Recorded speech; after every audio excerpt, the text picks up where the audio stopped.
Welcome, ladies and gentlemen, and welcome to the new, improved, and imaginative Game Room Boulevard. Fuck. That was your second crack at it today, and you was that one word? Round 0 is done and dusted. Vegas done. And was it everything it was meant to be plus more? It was hot.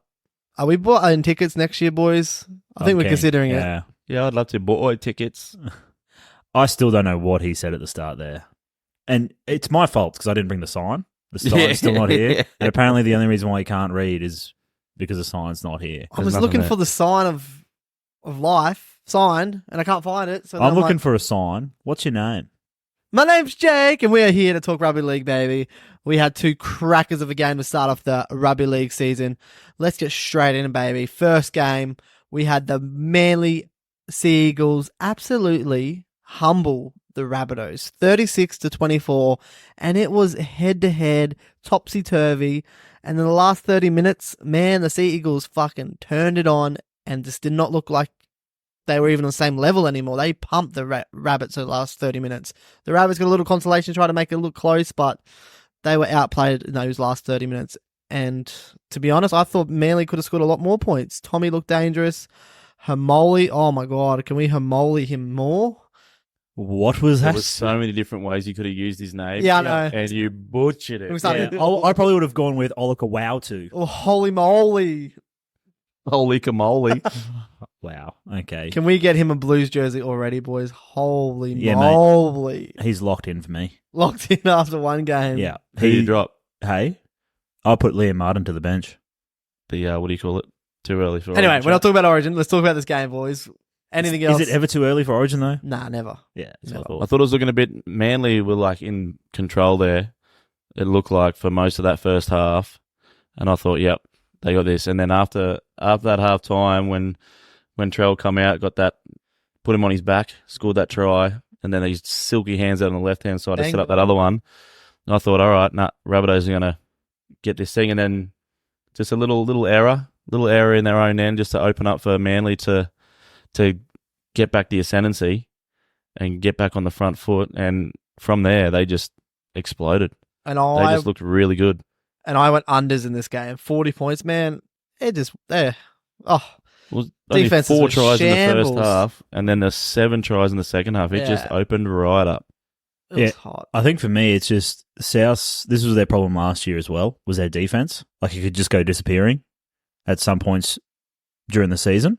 And allowing 36 points in opening game in what was meant to be, well, it was a smaller field.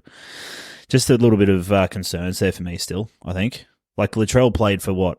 He played for most of that first half. Like, I thought he was getting himself involved. And then he went off for, like, probably that first 10 minutes in the second half where it looked like, as you said, Cody, that he put him on his back. But then after that, he went missing. I didn't see him or hear his name too much, except for when he was making an error. Yeah. And then their errors. But I told you, boys. I mean, overall, they made less errors than Manly, but they just made them at the wrong times. Wrong places. And Manly took advantage of that. But I told you, boys, Manly, top 4, 2024. Oh. I know, I don't have them making the 8, and I'm like sitting there going, oh, they look pretty good. How did you boys rate Luke Brooks? Did you like him? I thought, from what you're saying, he dropped that ball over the line. I thought, oh no, he's a bit nervous here. That was just the inner tiger coming out. Yeah. I've never been here before. What do I do? How do you put a ball down over the try line? Yeah, this is all new to me. Yeah. I think this shows that just this sort of team suits Luke Brooks so much better. He's not a number 1 player. He's maybe not a number 2 player, but he's a great third option, second option, 2B, 2A. So when they got Turbo, DC, and now Luke Brooks, and it's just, And I reckon he's always had a really good running game, but I reckon that's what's going to be a real feature for him because he won't have to do anything else. He can just run the ball whenever he wants because he doesn't have to worry about, being at the next play or having to kick on the next play or anything like that. He's got Cherry Evans he's literally stripped his game right back, and it's going to be I reckon he'll have such a good season. Yeah, thank you. Thank you for finally agreeing to what I was saying in preseason. I wasn't disagreeing with you. I just didn't want to get on the wagon. Yeah, no, that's fair. But overall, he did play really well.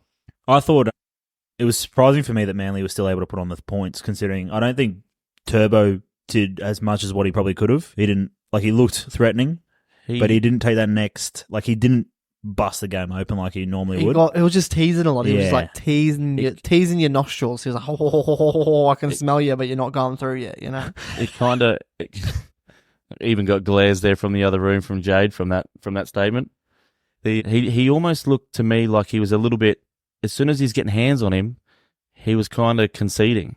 Okay. I didn't really see him. I mean, I could probably check how many post-contact meters he got, but I felt like once he was getting hands on him, he was sort of going down. He didn't want to do too much, but he was still having his normal, like, you know, fourth tackle run, just have his hit up to get the quick play of the ball, get the boys on the roll for the quick kick.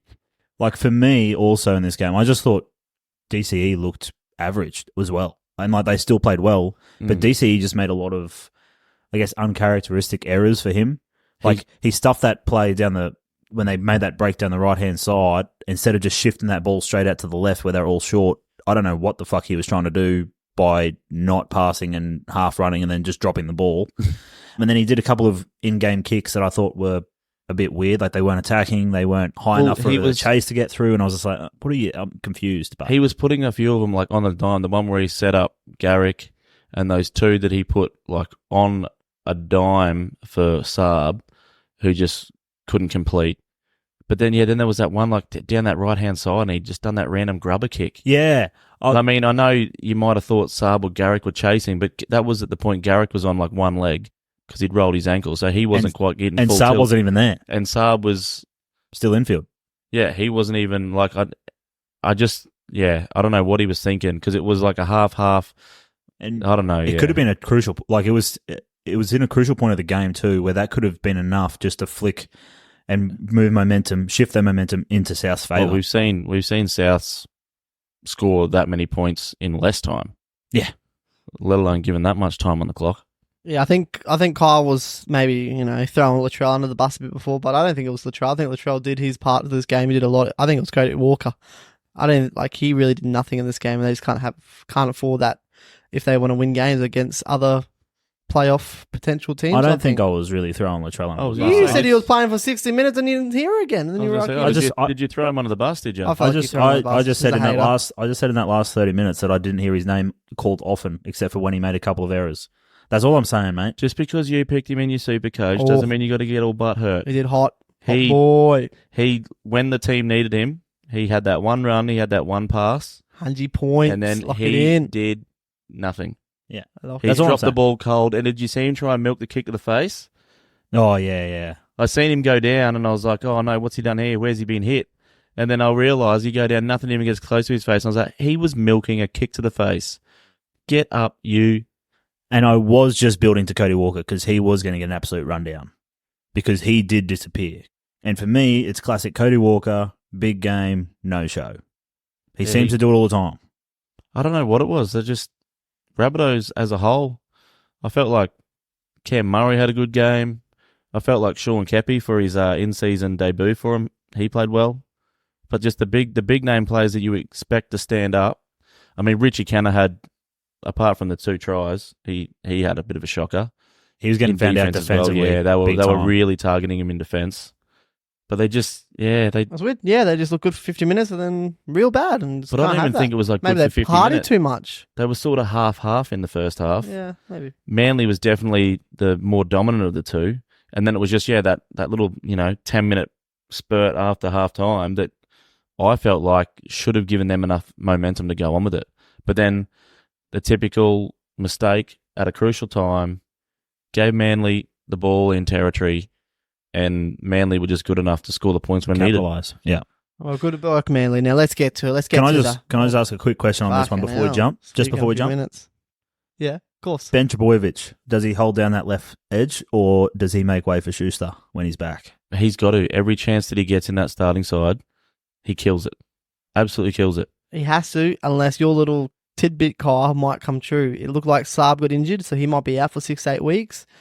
Looking through Manly's depth charts, we're thinking maybe they might put Burbo into centre and then bring Schuster into the second row, which I don't want to see. I don't want that to happen, especially Supercoach reasons, but I thought that on the weekend I wouldn't hate too. that. I thought that they might have put Burbo to the centre and pushed Garrick to the wing on that side and brought Kohler back around because I felt like Kohler, he didn't play They swapped Garrick and Kohler, didn't they? Yeah, Cole was Yeah, playing Cole on was the left left edge. centre. Squeeze was right edge last year. Yeah, and I don't think he looked as comfortable. Yeah, we couldn't find a fucking pass. That's for sure. No, he looked average. So, but yeah, I don't. Unless they reverse Brad Parker again, they're trying to engineer him into a back rower, which confuses me because if you've got Burbo as a back rower, Schuster as a back rower, I don't know why you need another one in Brad Parker. But anyway, He might have just been thinking he's not as spry as he used to be. That normally is it. Like Luke Lewis used to be a winger, and he worked his way into the forward pack the older he got. true. But yeah, that's another one too. Bring Brad Parker in, push Garrick back out on the wing. I mean, Garrick's probably not going to be too happy. He probably wants to play centre, get his hands on the ball, but shit, he's a great winger. Yeah. He's- Yeah, I'm sure we'll see what happens, and I'm sure there's some young bucks cruising around the wing somewhere out there. I don't know where Tupolotto's gone. Maybe he's injured. I don't know. I haven't even heard his name this season. But he played a few games there last year. No idea. Anyway, fuck Manly. Let's talk about the Roosters and Broncos, boys. It was the Muttlay face-off. And what a fucking game this was. It was intense. It was fiery. It was some massive plays, some not good plays. I fucking loved it. And Kyle, I think we're going to start off with the Roosters, winning 20-10. Again, the first win on the board. Oh, you were. That's a stop. Okay. Yeah, wow, that was a thought you were gonna very keep abrupt going. stop. How do you feel about this? You want to express some thoughts and feelings, please, young Oh, sir? mate, the boys just come out and did their job, did what everyone expected them to do. Wouldn't say you know. everyone. Anyone that knows football, anyway. Oh, fuck, here we go. Ah, Mustn't mate. be many of us. You know, as I said, the young fellas from Brisbane were just the lights got them. I think Ezra Mam was confused. He's obviously colourblind there for a second because he in the first 5 minutes there he just picked Joey Manu out in the line. Joey Manu, I think I don't even know if he was coming up for an intercept. To be honest, I think he tried to rush, Fell in his lap. and then he just had the ball in his hands. He's like, "Oh fuck!" To be fair, it should have been Piacora, and Piacora runs a nice outside in line, whereas Paddy Carrigan was running that overs line, and there obviously wasn't any communication because Paddy Carrigan should have been running the line on the inside of Manu. Yeah. And he ran outside, and Mam still threw the pass. Because if he had gone, he shouldn't have thrown the pass. He's just, you could see him looking straight at like Paddy Carrigan and looking at unfold, but still threw the pass. It's like, what why? Yeah. Nothing was going to change. And then Manu wasn't even looking. He's like, what's going on here? Why are these guys staring into each other's eyes lovingly? And then all of a sudden he's like, oh, ball, see yous. yeah, well, I think because if he had gone over the top on that, we were stripped. Because Manu, I think that's why he raced up because it was just they were short for numbers on that side, and then I think he sort of gone, fuck, I've sort of jammed in, but I'm not in a good position, and then he just fell in his lap. and I was like, yep, sweet. But yeah, and then, boys, I hate to fucking harp on it, and I've been talking it up all preseason. Oh, here we go. But fucking how good is Tedesco? Told you he's going to bounce back, boys. I'll Reece tell you Walsh, what, he never heard of her. He Never heard has of her. been working well with Lindsay Collins in the off-season because the way he was chasing them kicks and getting up above it. Every time there was like a midfield kick or like an attacking kick in the Broncos, inside their 20 and inside their red zone, Tedesco was there every time. He was there every time. It was ridiculous. I was like, who the fuck is this bloke? I was like, he's back. I'm like, not even when he was at his peak, I don't think he was following through on every kick. So I was like, there, this is exciting. every single time.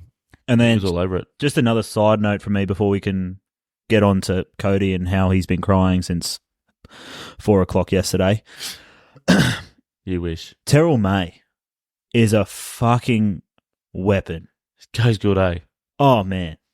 The ticker on the bloke. We always say these young blokes don't have ticker. This bloke's got a ticker. Could you imagine Spencer Leniu leaving a premiership winning team to come get a starting spot just to lose it to Terrell May? Yeah. Yeah. Well, I'm pretty sure if Terrell May was to sign that extension, because I don't know if he signed it, but I know the Roosters had given him a 2 or 3 year contract extension, offered it to him. Yeah. I'm pretty sure if he does sign that, there's quite a big chance that Robbo will move him to the starting lineup. Oh, absolutely. Well, like he said, he goes, once he puts him on there, he can't bring him off. They interview him after the game, and he goes, you put him on there. And he goes, you want to get Lindsay Collins, you want to get Spencer Leniu back out there. He goes, but he just keeps showing up. He just keeps going. He goes, I have to play him the whole 40 in the second half. He goes, there's like 10 minutes to go, and he's making try-saving tackles in the corner. And then he's the first one there taking the hit up. He goes, he just doesn't stop. And I think, Jake, you made a comment during the game as well. Like, I didn't see him get tackled to the ground. Every hit up, he was still standing, just holding blokes up. And I'm just like, this guy. And I think I know we're hit Cody, but that's why I think he played that long because he just couldn't get taken off. He just kept going and kept going. It was pretty good to see. Makes me want to get him in my Super Coach team though. That's for sure. It'll be interesting. I'm holding off until next week to see what his minutes are like, whether they continue to do that. I think my Roosters MVP though was, other than Tedesco, because I think he was, but I think Victor Radley was he played such a good game, and I think if he can do this every week without getting fucking suspended or knocking people's heads off or seeing that red mist, then he can be a premium lock in the rugby league, which I think he hasn't been for the last 2 or 3 seasons. He found that perfect balance in that game. He was being aggressive, he was on the front foot, he was still putting his hits on, but it wasn't going too far. He wasn't overdoing it like that one where he chased down Reece Walsh and smashed him. He hasn't done that for a couple of years because he's always been too scared that he's going to do something. But he did go a bit higher, and it hit him a bit like it didn't hit him high, but it hit him up towards the chest. But he was more, and with the way that Walsh he sort of got hit, and just with Radley's reputation, I was half expecting the ref to blow a penalty on that. It was not even close. I know, to but I was just like, he's changed his technique. Normally he'd go in a bit more head down, but he was a bit more head up on that one, and eyes up. And he's changed the way. So it could have, if in recent years, it probably could have gone bad because he normally spears in and he's trying to wreck. It was still a big hit, but it was a lot smarter the way that he did it. And the next player I want to touch on, I could touch on lots of players, but Swiley too. Swiley looked so hot, man. Like he was playing, he moved to centre last minute instead of wing, and he looked like maybe he could play centre all year and just fucking, he just looked so massive. Like I know he's big, but he looked so massive and fucking athletic. And does he have to go to rugby union? I don't know. I think he will, but this was easily the best game I've watched him play, and he looked just so on top of his game, his lines, his handles, his play the balls, his rugby league nuance. It was awesome. Rugby league. His boot. Jesus. Fuck, he looked good. I liked him.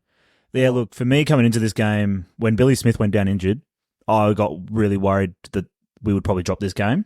Not because Billy Smith is a massive loss, like he is. I rate him as a player, but I just didn't like Swiley going back into the centres, only because from what I've seen last year, it wasn't great. He wasn't that good. But this game, fuck. If we want to talk about people that should be playing on the wing and shouldn't be playing in the centres. We'll get there, Cody. We'll get there. Jesus Christ. But yeah, Swiley absolutely fucking killed it. And I think Robbo's kind of in the mind now. It's like, fuck, I didn't really want that to happen because he's got Dom Young coming back and then Billy Smith to come back. And he goes, but Swiley just fucking killed it at centre. So how do I then move him? So maybe Billy Smith's out of the team now. I doubt it. It's a headache for Robbo to have because I think he was just under the impression like Swiley will fill that gap for this game, just do his job, not excel that much. But he looked really fucking good. Like he was hitting some solid lines. His connection with Keary and even Walker when he drifted out to that side was fucking mint. So I'd hate to be Robbo trying to make that decision for future weeks when the whole back line is fully fit. For the rest of those, it's going to be interesting to hear what happens to the 2 starting second rows. It sounds like they both picked up an injury, so we'll see what happens out of this outcome. And it was also just interesting to see what Robbo was doing with their minutes, and they kept swapping sides, but maybe that's because of the injuries. I don't know. But yeah, at least they got, 10 days off before the next game, so they're going to have some time to figure out what's going on. Yeah. After a win, though, I don't think they're going to be too worried about it. Nah, and it didn't sound like it was anything massively bad injuries. Like we would have heard a bit more about it if that was the case. Nah. So let's get to the losing team, the Brisbane Broncos. Woo! Did they? I tell you what, though, but a bit rubbish somewhat for playing that fucking bad. That's true. They were in it for all but the last fucking 4 minutes. They're the defense. Yeah. For both teams. Both teams, there was a lot of plays and a lot that happened that the score in this game could have quite easily been what it was in the Rabbitohs Manly game. But there was just some absolutely great, I felt like Stags and, not that Stags had much in attack, but that Stags-Suwali matchup, every time they were going against each other, you could just tell those young bucks just wanted to. And some of the chops that Stags was getting him, there was a lot of times there where Suwali would normally just cruise over any other centre and he was just chopping them. There was just such across the park.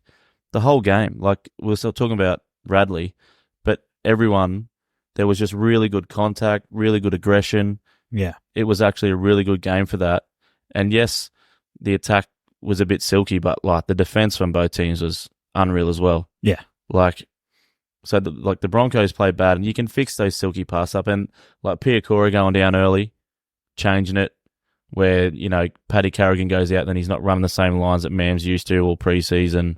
So then there's that, you know, that leads out the first try. And then not having Paddy Carrigan in the middle, I felt like he needed to say something, or someone needed to say something to get him back in the middle, because I know they lost Flegler, but losing Flegler in the offseason and having Paddy Carrigan play that edge, they had nothing through the middle. They had Payne Haas, and that was it. Yeah. Corey Jensen didn't bring anything off the bench. Your mate Fletcher Baker, I mean, he didn't have a bad game, but he wasn't laying that big platform. No. And then Tapa'u, well, he started, I felt like he started the game well, you know, being brought into the team last minute. I felt like he started well, but he's just... After the first 10 minutes, he just couldn't I just come don't back in the think game. so. See, that's where I thought that decision to drop Willison for Tapa'u maybe actually cost the Broncos a little bit, because I reckon if they had Willison, you could have chucked him on the edge. He needs to be that... We needed someone with aggression, like, because Flegler can get a bit aggro. Tapa'u, I don't know, he stays level-headed. I don't think Fletcher Baker's really got that mongrel in him. Corey Jensen's too nice. You need someone with that little bit of something. Yeah, I just really hope. I kept saying that through the whole game. I think hopefully Walters learns from this. They need another option on the edge. If something happens, they can't put Carrigan there. They just lose too much in the middle, go forward too much, extra bit. So they can't. They need another option on the bench for sure. I think they need to learn from that, because it's going to happen. Sometimes you're going to get a HIA. Something's going to happen, and they just lost way too much. And especially with Piakura, like, he's been known to be a victim to the HIA in his early career. So you've got to have that if he's going to have that sort of technique. Yeah. Well, Jesus Christ. Well, it was we were watching it with James, and he was like, "Nah, he's coming back."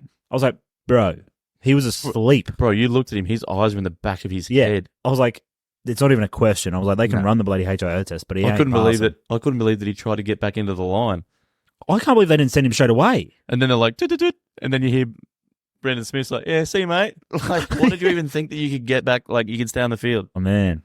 But it was just one of those games. Like, nothing was working for him. Like, I don't know whether Reynolds was scared because of the field, but his midfield bombs were terrible. Yeah, he had a lot of shanks. I don't even think that was shanks. I just think he was scared to go long. I don't know what it was, because after, like, the first one, there was one where I was like, okay, that was off the side of the boot because like the wobble.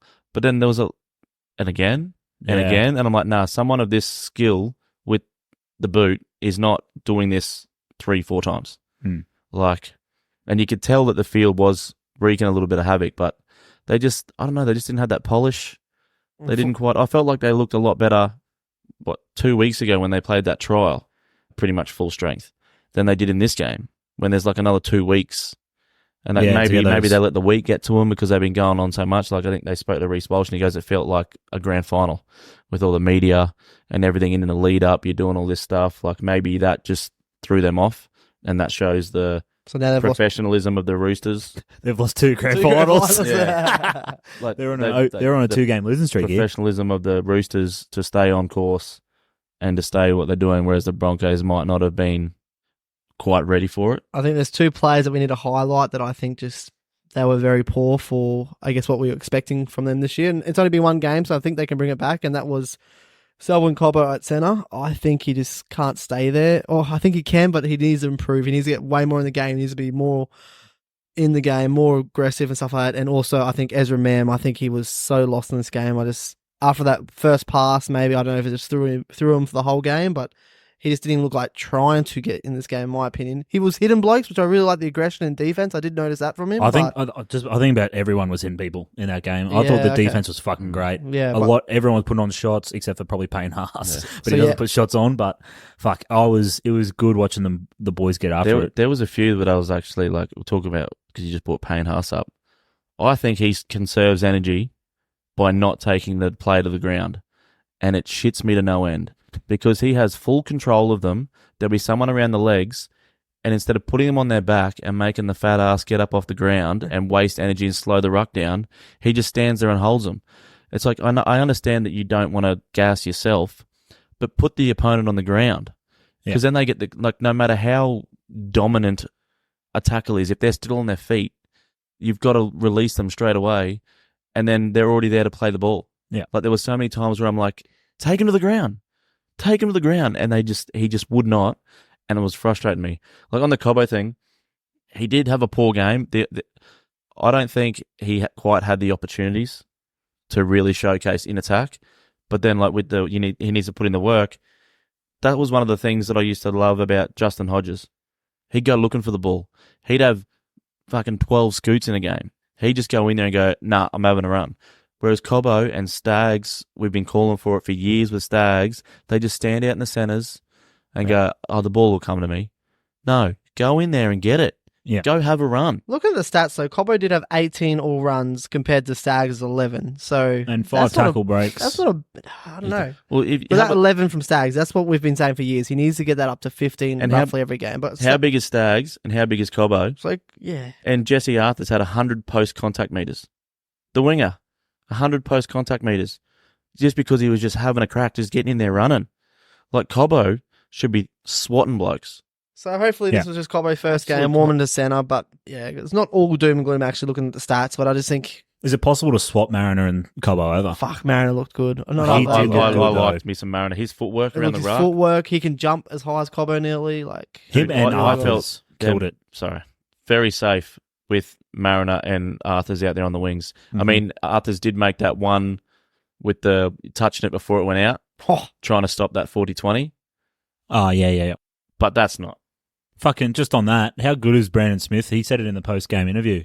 Fucking Reynolds and who was the other? DCE. Nah, I got the first one. I got the first one in America. That doesn't count, remember? And then Sammy Walker's like, don't count, someone touched it. Touches. Fuck, it was funny. Touches.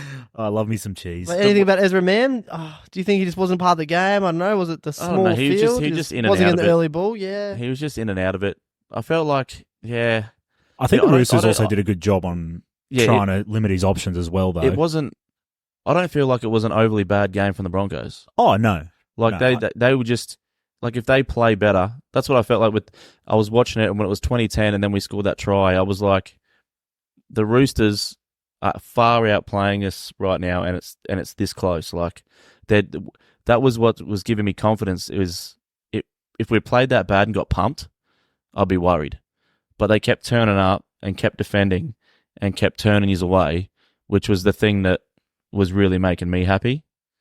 I think looking at there, the Broncos back 7, so they're back 12 errors in between them. So I think that's just not, you can't do that, not against a team who's there to play and win the game. For me, this game just looked like a reverse of last year. Yeah. Like the Roosters played a Broncos style where they just didn't make... Like last year, we used to make errors all the fucking time because Jake was like, when we were watching it, he said, fuck, the Roosters are looking scary. And I was like, it's amazing what we can do when we hold the fucking ball. Yeah. Because last year, we were just riddled with errors. Oh, yeah. Just fucking dropping the ball. But the attack looked a lot better. You guys looked all right. James, we were watching with James as well, and he said, we look fucking shit. I was like, you guys don't look that bad. I was like, in attack, you guys are just making those little inconsistent plays or maybe the wrong pass or wrong play. But I was like, the Roosters are also defending very well. Yeah. But yeah, your defense kept it in. And if both these teams are going to defend like this for the rest of the year, it's going to be fucking real hard to score points because it's not like the attacks were throwing nothing at them. The Broncos normally have that last 20, last 15 where they go bang. Like, they're always, their first 60 is average. I think they averaged the most points in like the last 15 minutes last year. I think it was like them and Penrith were the two teams that were just, and that's why they were on the top of the ladder come the end of the season because of how well they finished. Yeah. And when it come time to finish, there was just those few errors. Like Walshy come round and was doing one like would miss a pass and then he knocked that one on.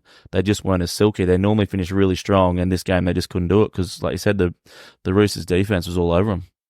It's fucking great. It was a great game, though. I take confidence out of that. Yeah. It was a great first game. Great spectacle. So it's not Friday, boys, but do you want to have a little chuck out our 3-2-1s as a little practice run for our 2 games on Sunday since we both all watched them? No, because I don't want to name any Roosters players. Okay. I'll give you my 3-2-1s, no worries. You can shove that right up yours. Okay, Carl. Right up your Who you 3, 2, got? 1. Well, 3 points has to go to Teddy. Okay, if you think so. Definitely has to go to Teddy. He just carried him, put him on his back. He led the way for him. He did it really well. 2 points goes to Joey Manu. Yeah. And 1 point, I'm not going to go all Roosters. You're fucking lucky because I'm about to spray you if you did. 1 point to Ola Kawatu. Because, mate, there's another game there. Ola Kawatu. And If I'm being legit, Olakau'atu would probably get all I do 3 like points. something from this. We do have the 3 same players in our 3-2-1, so I think we did. I probably would change the order if I wasn't a Roosters fan. I had Homoli with the 3 points. I think Yeah. that first try in Vegas, and just set the tone. And every time he got the ball, bumping motherfuckers. He didn't score the first try in Vegas, mate. He did for Manly. He did for Manly. Yeah. That's what I meant. Nah, he's on fire. And then I'm going Teddy for 2 and Manu for 1 on my side of the story. Yeah, nice. That was pretty hot. Anyway, boys, let's just wrap up Vegas. What do we think, guys? It was fucking good. It looked good. It looked great to We've watch. got to go next year. Yeah, Oh, absolutely. we've got to try and And figure then- out the. If And Newcastle there are could in, be a maybe. sneaky little triple header. Well, it next year, does. they were trying to say. It does Oh, seem did like you the hear the Wars. theory? The Wars could be a team that's going over there next year. I think the two in the moment are the Wars and Penrith. Yeah. And then Newcastle and No. Parramatta, lock it No, in. it's- Let's go. If Parramatta goes over there, we're getting no viewership. Yeah, nah, no one wants to watch Maybe Parramatta. the Dolphins. Go Dolphins. That sounds good. You send all the Queensland teams. Fuck off. I'm not going. Yeah. I Well, heard the a little Roosters bit. won't be there next year. So. Melbourne will be there, I reckon. I heard a great theory that I don't know if they'll do it, but if they could do it, they're thinking about maybe making a triple header, but the other game being the World Club Challenge final game. I reckon that would be good. I think that would make it more of a game for us, England as well. England like gets there in was on fans it. Yeah. there. It sounded like from England, and I think it would just make it more of a neutral too. And I think it would get yeah, more I don't eyes on it, which it should be a bigger game. It's like the best English team versus the best. I understand. Yeah, but I don't know if they'll be able to do that as a triple header. What do you think about the? Because it can't count as a round. So the 'cause- team that wins the grand final and plays in that, do they just start a week later with 2 points? No, they're just like they play could the have first that game. team has a bye And then first they don't week. play for a whole another week. Or they could have that bye. Oh, yeah. It could be a way It's around. a bye, but then Yeah, but then they you start work getting a that- bit sketchy on like, well, it was meant to be a bye, but we actually got no rest because we played a game, so it could be a bit hard to work in. Yeah. In Anyway. theory, great idea. Yeah, I reckon it would be good. It would Practicality. make the game Not so much. better.